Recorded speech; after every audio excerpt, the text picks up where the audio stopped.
speed? Okay, Douglas Ammar, take one. Life is crazy, isn't it? We all aren't dealt the same deck of cards when we're born, and I myself wasn't dealt the best hand. I grew up really poor in West Virginia. My parents divorced when I was 1, and when I was 6, my mom sent us, my brother and sister and I, to live with my dad. Now, my dad was a smart guy, but he could never hold down a job. He was a violent and eventually a terminal alcoholic. By the time I was 18, we had moved about 30 different times. Now, my life was chaotic by any measure, but I had one saving grace: my Uncle Woody, my dad's brother. Uncle Woody tried to make sure that we had food and clothes and a place to sleep. I'm a second-generation Lebanese American, and like many immigrant families, success is highly valued. Material success, money, and status. But what motivated me more when I was young was simply escaping poverty. And what better way to escape poverty, I thought, than to become a lawyer? So I had a goal. Now, most of the Lebanese folks I knew were entrepreneurs, small business people, like my uncle. So when I eventually became a lawyer, my uncle was pleased. And he encouraged me to go into private practice. "You'll do well, people like you. You'll make a lot of money," he would say. But what he didn't know is that before I even went to law school in 1986, I volunteered with the Georgia Justice Project. And I saw how the criminal system touches too many people, often lacks justice, creates alienation, and keeps people from lives of love, hope, and inclusion, and robs them of their potential. So instead of running from poverty and suffering, I felt the call to return to the places that haunted me and the places that motivated me to escape. I felt clear and certain about this life choice, but how could I ever explain it to my uncle? And how could I ever get his blessing? My name is Doug Ammar, and I'm the director of the Georgia Justice Project. And the need for this work is insanely huge. And if you think it doesn't affect you, well, you're wrong. In Georgia, 40% of the population have been arrested. And in America, half of all children have a parent with a criminal record.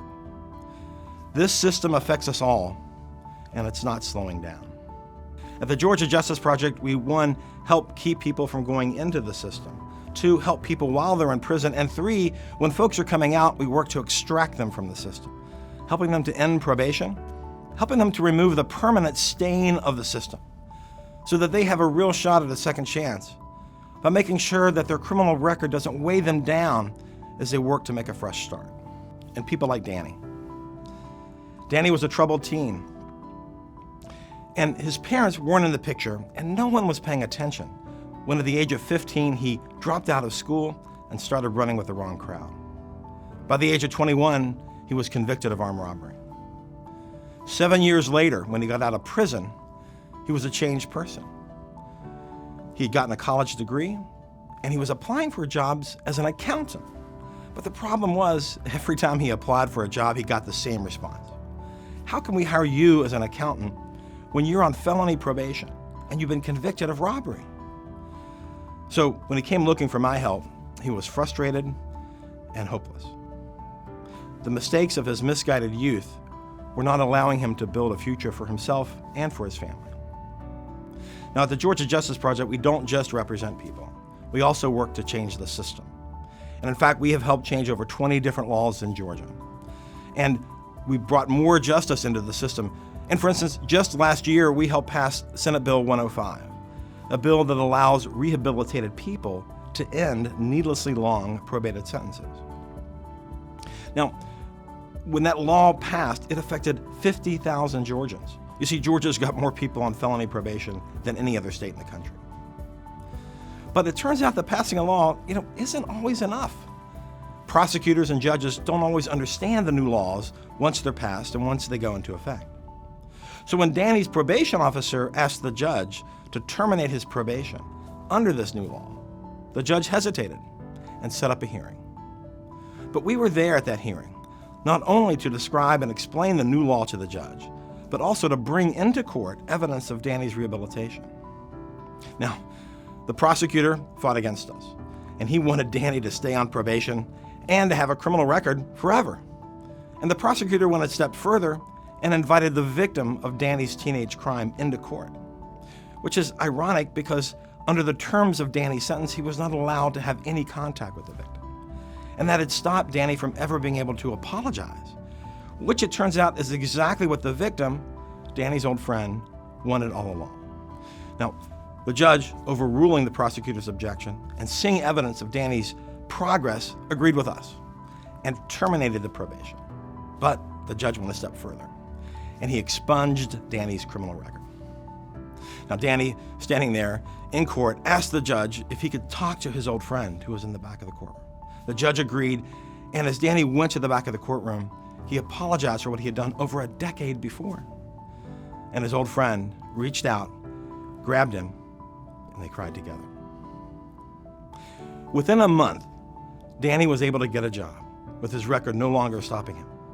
But he didn't just get a job, he got a great job as an accountant. Now, another troubled kid, Willie, never knew his dad when growing up in a housing project in Atlanta. And by the age of 12, he was already dealing drugs. And when I met him, he was in jail facing the most serious of charges, homicide, the result of a drug turf war. But Willie's very difficult history and very serious charges did not match up with this kind, gentle, soft-spoken young man I met in jail that day. And that's the day that we agreed to represent him, even though we knew no matter how hard we fought, we would probably lose the case. Well, we did end up losing his case, and Willie went to prison for the next 30 years. But win or lose, we stand with our clients as they rebuild their lives. And for the next 30 years, we stuck by Willie. We visited him in prison. We took his family to visit him in prison. We advocated for him in front of the parole board. We did whatever we could to support him. We never gave up on him, and Willie became a model prisoner. Wardens would tell me that they would fight to get him to come to their institution. While he was still in prison, he was a father to his son, a husband to his wife, and a son to his mother. But even more remarkably, while behind bars, he was able to find and reconcile with his father. Willie had matured into an amazing human being, all while being in the most difficult of circumstances. And one day I asked him, I said, "Man, how did this happen? How did you become so zen, so comfortable in your own skin?" And he told me, he said, he figured that if people like us could believe in him, the least he could do was to believe in himself.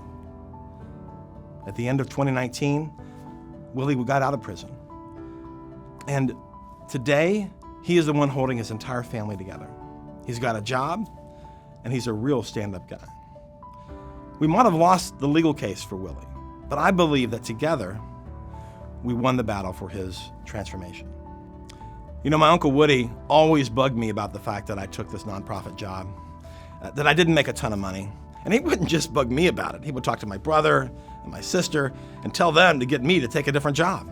And this went on for years. I tried to explain my sense of calling, the sense of purpose, and the cultural urgency, but none of it worked. That wasn't until I wrote him a very long letter. And in that letter, I talked about the summer of 1981. It was the end of my freshman year in college. I was returning home to West Virginia. My rides to and from college always dropped me off at my uncle's place. I was too ashamed of where my dad lived. And on that sunny May day, my uncle tried his best to get me to stay at his house just for a few days, he said. His tone was urgent, imploring. But regardless, I waved off his offer, and he reluctantly drove me across town to my dad's place. Uncle Woody stood by my dad's door as I went in and put my bags down. And as I surveyed the filth and the roaches and the uncountable empty liquor and beer bottles, I broke down and cried. My dad's disease was winning, his demise accelerated and imminent. And the only buffer to pain and suffering for my entire life stood in the door, held me, and cried with me. My uncle had no obligation to me, to my brother or my sister.